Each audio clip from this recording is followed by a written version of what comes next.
আপনি কি ভাবছেন ছোট জায়গায় বড় পরিবার নিয়ে থাকা সম্ভব না? তাহলে আজকের এই প্ল্যানটা আপনার ধারণা বদলে দেবে। মাত্র 950 স্কোয়ার ফুটের মধ্যে 3টে বড় বেডরুম, কিচেন, টয়লেট, পূজা রুম, ডাইনিং স্পেস এবং স্টেয়ারকেস। কিন্তু একটা ভুল সিদ্ধান্ত আপনার 12-13 লাখ টাকার বাড়িকে ভবিষ্যতে সমস্যায় ফেলতে পারে। কি সেই ভুল? ভিডিও শেষে বলছি। আজকে শুধু ফ্লোর প্ল্যান দেখাবো না, ভিডিওর দ্বিতীয় অংশে দেখাবো বাড়ির স্ট্রাকচারাল কলাম পজিশনও। কারণ সুন্দর বাড়ি ডিজাইন দেখে বাড়ি বানানো যায়, কিন্তু মজবুত বাড়ি বানাতে স্ট্রাকচারাল ডিজাইন লাগে। তাই ভিডিওটা শেষ পর্যন্ত থাকুন। নমস্কার, আমি সৌভিক বিশ্বাস। House plan, structural design, estimate costing, 2D 3D elevation, SBI bank home loan এবং অন্য ব্যাংকের হোম লোন এর অ্যাসিস্ট্যান্ট নিয়ে কাজ করি।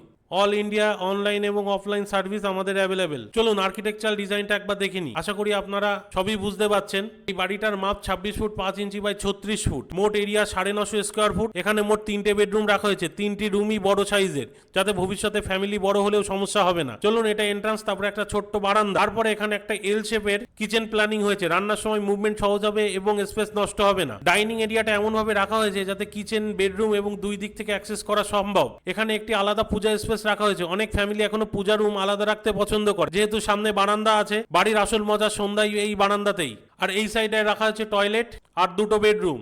চলুন রুমগুলোর সাইজ কত কি আছে একবার দেখে নিই। এই বেডরুমটার সাইজ আছে 12 foot 2 inch by 11 foot, medium standard size. এই রুমটার সাইজও সেম। টয়লেটের সাইজ রাখা হয়েছে 7 foot 4 inch by 6 foot. Common toilet হিসাবে যথেষ্ট বড় বাথরুম রাখা হয়েছে। ডাইনিং এবং ড্রয়িং এরিয়ায় 12 ফুট 2 ইঞ্চি বাই 9 ফুট 1 ইঞ্চি, যথেষ্ট বড় ডাইনিং এবং ড্রয়িং রুম। এখানে টিভি নিয়ে একসাথে পরিবারের সাথে খাওয়া দাওয়া করা যাবে এবং টিভি দেখাও যাবে। ওপেন কিচেনের সাইজ রাখা হয়েছে 6 ফুট 9 ইঞ্চি বাই 7 ফুট 8 ইঞ্চি, যথেষ্ট বড় ওপেন কিচেন। তাতে এই এরিয়াটা খোলামেলা দেখায়, সেই কারণেই ওপেন কনসেপ্ট রাখা হয়েছে। এটা প্রে রুম বা puja room. 6 foot 6 inch by 6 foot, যথেষ্ট বড় পূজা রুম রাখা হয়েছে। এর দরজাটা যদি বারান্দা থেকে করা হয়, প্রে করার সময় অনেক লোক একসাথে বসে করা সম্ভব। বারান্দাটার সাইজ রাখা হয়েছে 6 ফুট 3 ইঞ্চি বাই 5 ফুট 7 ইঞ্চি, যথেষ্ট বড় বারান্দা। বেডরুমটার সাইজ রাখা হয়েছে 12 ফুট 2 ইঞ্চি বাই 12 ফুট 4 ইঞ্চি, যথেষ্ট বড় বেডরুম। এখানে সিঁড়ি রাখা হয়েছে, যেটা ভবিষ্যতে উপরের ফ্লোরে কানেক্ট করার জন্য ব্যবহার করা যাবে। এখন পর্যন্ত আমরা শুধু রুমের প্ল্যানিং দেখলাম, কিন্তু আসল খেলা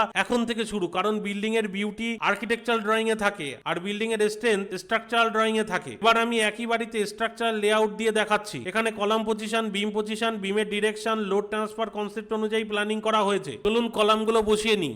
1 2 3 4 5 6 7 8 9 10 11 12 13। আপনারা এখন যে কলাম পজিশনগুলো দেখছেন, এই কলামগুলোর উপরেই পুরো বিল্ডিং এর লোড ট্রান্সফার হবে। কলামের সাথে বিম কানেক্ট হয়ে পুরো স্ট্রাকচারকে একসাথে ধরে রাখে। এখানে একটা ভুল অনেক মানুষ করে বসেন, রুম বড় করার জন্য কলাম পজিশন সরিয়ে দিতে বলেন, আর সেখান থেকেই ভবিষ্যতে সমস্যা শুরু হয়। কলাম বা বিম নিজের ইচ্ছা মতো পরিবর্তন করলে ক্র্যাক দেখা দিতে পারে, সেটেলমেন্ট প্রবলেম হতে পারে, ফিউচার ফ্লোর তুলতে অসুবিধা হতে পারে। তাই স্ট্রাকচারাল ড্রয়িং ছাড়া কনস্ট্রাকশন কাজ শুরু করা উচিত নয়। এবং একটা সঠিক সিভিল ইঞ্জিনিয়ারের মাধ্যমে যদি আপনি একটা বাড়ি করেন, সেক্ষেত্রে ভুল হওয়ার সম্ভাবনা 99% কমে যায় এবং এক্সট্রা খরচ বা যাবতীয় যে সমস্যাগুলোর সম্মুখীন হতে হয় সেগুলো অনেকটা কমে যায়। সাইডে অনেক সময় বাড়ির মালিক, মিস্ত্রি, কন্ট্রাক্টর এবং আত্মীয়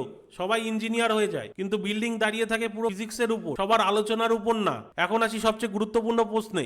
এই বাড়িটি paint, putty, tiles, marble, sanitary fitting, kitchen fitting, plumbing এবং ইলেকট্রিক্যাল ওয়ার্ক সহ আনুমানিক 12 থেকে 13 লাখ টাকার মধ্যে কমপ্লিট করা সম্ভব, যদি একজন সিভিল ইঞ্জিনিয়ারের সাহায্য আপনি নেন। আপনাদের যদি architectural drawing, structural drawing, column layout, estimate costing, ডোর উইন্ডো ডিটেল, 2D এলিভেশন দরকার হয়, তাহলে উপরে দেওয়া নাম্বারে যোগাযোগ করবেন এবং ডেসক্রিপশনে আমাদের হোয়াটসঅ্যাপ চ্যানেল আছে, সেখানে যোগাযোগ করতে পারেন। আমরা ওখানে বিল্ডিং এর সমস্যার সমাধান করি। আর্কিটেকচারাল ড্রয়িং আপনাকে শুধু সুন্দর বাড়ি দেয়, আর স্ট্রাকচারাল ড্রয়িং আপনাকে নিরাপদ বাড়ি দেয়। তাই দুটোই সমান গুরুত্বপূর্ণ। ভিডিওটি ভালো লাগলে লাইক, শেয়ার এবং সাবস্ক্রাইব করুন। এবং এই প্ল্যানের ওপরে যদি ডোর উইন্ডো সেটিং এর ভিডিও দেখতে চান, আমাদের চ্যানেলে আপলোড করা আছে ডেডিকেটেড ভিডিও একটা, ওখান থেকে দেখে নিতে পারেন। ধন্যবাদ।